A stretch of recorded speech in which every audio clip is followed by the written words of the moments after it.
Қайырлы күн, құрметті оқушылар. Бүгінгі сабағымыздың тақырыбы судың да сұрауы бар. Грамматикалық тақырыбымыз жүктеу есімдігі, сілтеу есімдігі.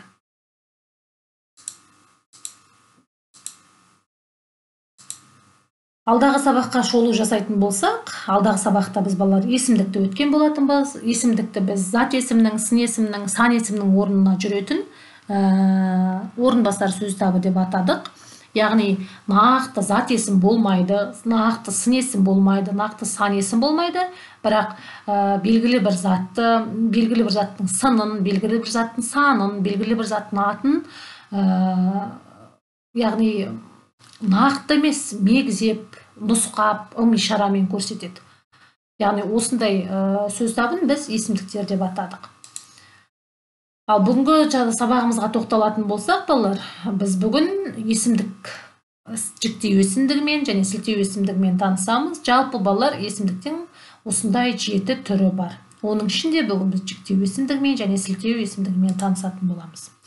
Жүктеу есімдіктеріне балалар мынадай сөздер жатады. Міне мына жерде мен, сен, сіз, ол, яғни біздер, сендер, сіздер, олар деген секілді сөздер жатады.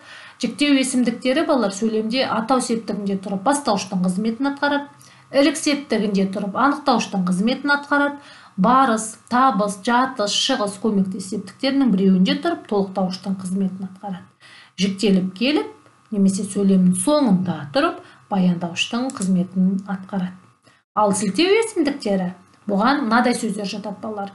Яғни бұл сілтеу, мегзеу, көрсету деген мағынада, яғни бұған мынадай сөздер: бұл, осы, сол, анау, мынау, сонау. Яғни балалар қарап тұрсаңыздар, сілтеп бір нәрсені мегзеп, бір нәрсені нұсқап көрсетіп тұрған секілді.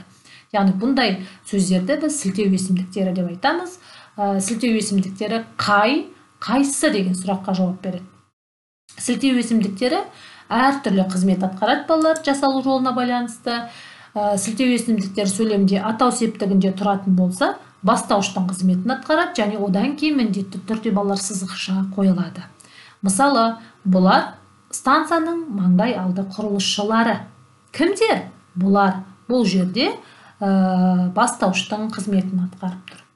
Және айтқандай, егерде сілтеу есімдігі атау септігінде тұрып бастауыштың қызметін атқарса, одан кейін біз сызықша қоямыз.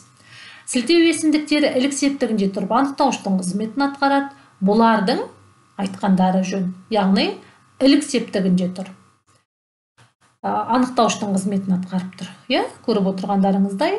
Енді бірде балалар сілтеу есімдіктері барыс, табыс, жатыс, шығыс көмектес септіктерінің біреуінде тұрып толықтауыштың қызметін атқарады. Соларға жолды көрсету керек еді. Кімге? Яғни барыс септігінде тұрып толықтауыштың қызметін атқарып тұр. Сілтеу есімдіктері сөйлемнің соңында тұрып баяндауыш болады. Сізге қонаққа келгендер осылар. Осылар деген балалар кімдер деген сұрақ қоямыз.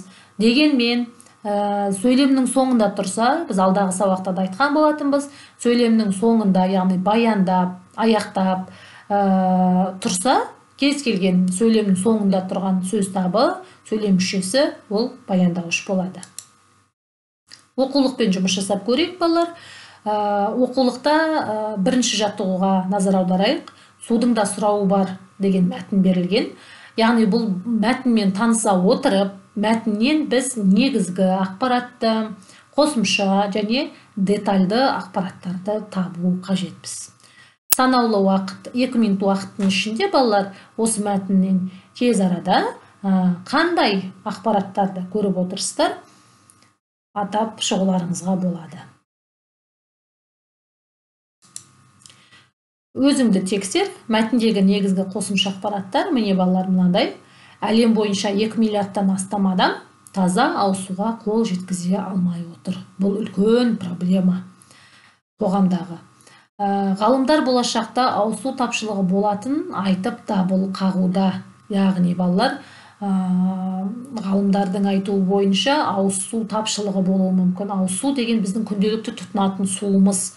Яғни таза ішуге жарамды, адам қолдануға жарамды суды ауыз су деп айтамыз. Яғни біз тұтынатын суларды.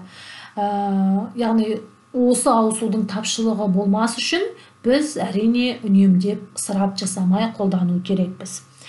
Әр адам сусыз бір апта ғана өмір сүре алады.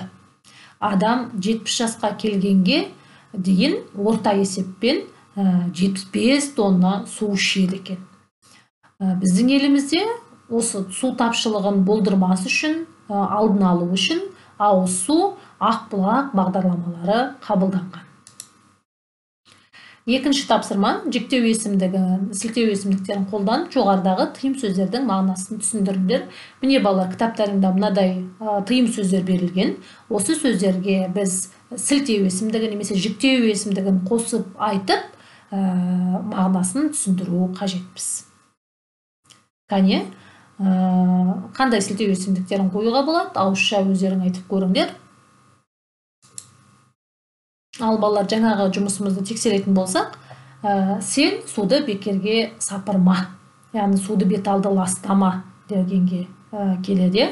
Анау судың бетін түнде ашып қойма, яғни балалар, қазақта түңгілікке шетін ас ауқаттың бетін ашып қалдырмайды. Сен түнде көлден су алма. Балалар, бұндай да тыйым сөз бар, яғни түнде судың басына немесе көлдің басына баруға болмайды. Сендер суға дәрет сындырмаңдар, яғни суды ластауға болмайды. Мына суды ішсең, сен құдық қазушын ұмытпа, яғни мына деген сілтеу есімдігін қойып тұрмыз. Яғни кез келген құдық, яғни ауыз суы бар құдық, ол оңайлықпен келмегенін біз әрқашан есте ұстау керекпіз. Берілген сөздердің баламасын тауып түсіндіріңдер. Яғни балалар, мынадай тапшылық көру, яғни бұл сөздің мағынасы бірдеңеге мұқтаждықты сезіну, ысырап ету, бір затты мөлшерсіз қолдану, қалай болса солай қолдануды айтамыз.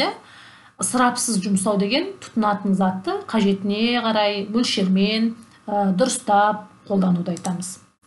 Енді балалар, төртінші жаттығу. Төртінші жаттығуда бұрынғы елбасымыз Назарбаевтың сөзіне қатысты мәтін берілген. Бұл жерден біз есімдіктердің қызметін анықтау қажетпіз. Яғни бұл мәтінде балалар, мен көрсетіп қойдым, әр, оның, біздің, осы деген секілді мәтінде есімдіктер берілген. Жаңағы есімдіктердің қызметін еске түсіре отырып, сұрақ қоя отырып, есімдіктің қызметін анықтап көрейік.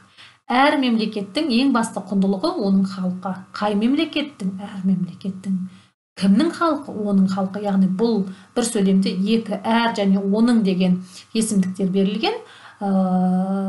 Біз жаңа айттық, ілік септігінде тұрса, ол анықтауыш болады дедік, және қандай, қай деген сұраққа жауап берсе, әр, қай мемлекеттің? Әр мемлекеттің бұл жерде де анықтауыштың қызметін атқарып тұр. Сонымен қоса, біздің мемлекетіміздің стратегиялық міндеттерін шешуде тұрғындарды сапалы ауыз сумен қамтамасыз ету мәселесі ерекше орын алады. Себебі халық денсаулығы тұтынатын судың сапасына байланысты. Яғни біздің және осы деген қай, осы мәселені шешу, қай мемлекеттің, біздің мемлекеттің деген сұрақтарға жауап берсе, яғни қандай, қай деген сұрақтарға жауап берсе, анықтауыштың қызметін атқарады. Үйге тапсырма балалар, 6-шы жаттығуды аламыз. Баспасөз, ғаламтор желісінен ауыз су және ақбұлақ деген бағдарламалар туралы іздеп, осы бағдарламалар туралы мәліметтер жазып келеміз. Мәліметтер жазу барысында есімдіктерді қатыстыруға жетпіз. Баяндама жазып келесіздер. Мен қазір баяндаманың бір үлгісін көрсетемін. Міне, мынадай баяндама осы тақырыпта болу керек. Сабағымыз аяқталды. Сау болыңыздар.